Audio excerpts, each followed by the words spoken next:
ఆలీ ముఖ్య పాత్రలో welcome to Agra Bollywood cinema ప్రారంభం. ఆలీ గారు భారతదేశంలోని అన్ని భాషల్లో నటించి 1250 సినిమాలకు పైగా పనిచేసిన అనుభవంతో తన కెరీర్ను మరింత మెరుగుపరుచుకున్నారు. ఆయన హీరోగా 52 సినిమాల్లో నటించి ప్రేక్షకులను ఆకట్టుకున్నారు. ప్రస్తుతం ఆయన నటిస్తున్న చిత్రం వెల్కమ్ టు ఆగ్రా అనే సినిమా. ఈ చిత్రం ఉత్తరప్రదేశ్లోని ఆగ్రా ప్రాంతంలో జరిగే ప్రేమ కథగా ఉంటుంది.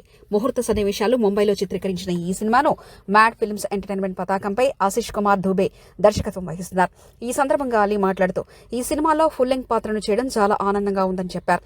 గతంలో సల్మాన్ ఖాన్ వంటి పెద్ద హీరోల పక్కన క్యారెక్టర్ యాక్టర్ గా నటించిన అనుభవాన్ని ఈ సినిమా ద్వారా హీరోగా పోషించడం తనకు సంతోషంగా ఉందని ఆయన పేర్కొన్నారు. ఈ చిత్రంలో అనుషా మాంజు, సారా అంజలి, ఆకాశ్ దబేడే, రౌనక్ ఖాన్, ఫైవర్ మాలిక్, అంచల్ ధాండి, ఖైరా చౌదరి తదితరులు పాల్గొన్నారు.